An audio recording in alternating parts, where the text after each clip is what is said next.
And bid size and ask size, these numbers here just tell you how many contracts are available at those prices. And that's a big number of contracts, 100 contracts, 400 contracts.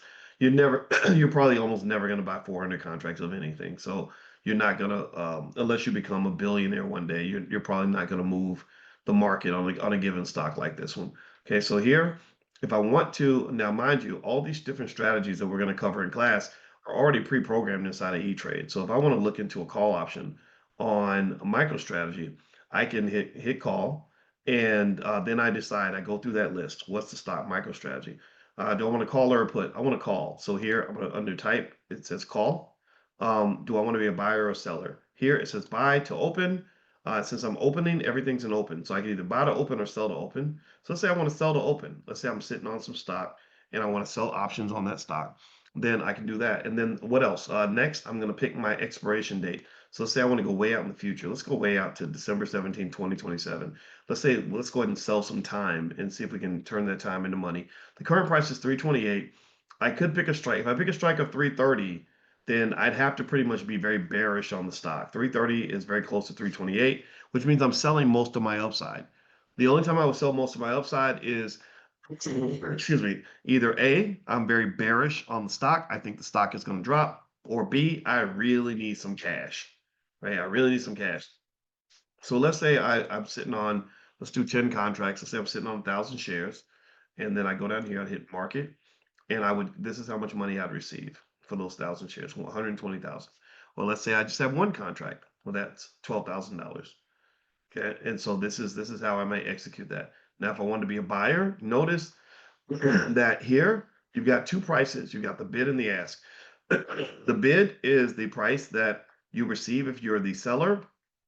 The ask is the price you pay if you are a buyer. Okay, so the reason it has the bid price highlighted is because that's the price you're going to receive.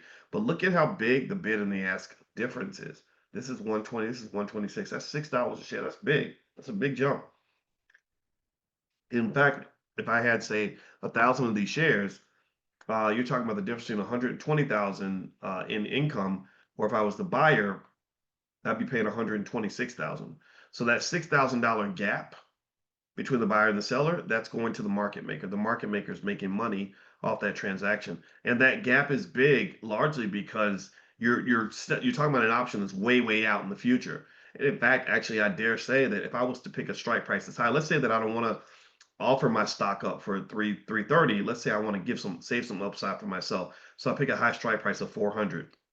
So the stock price, as the strike price goes up, the amount I can receive goes down.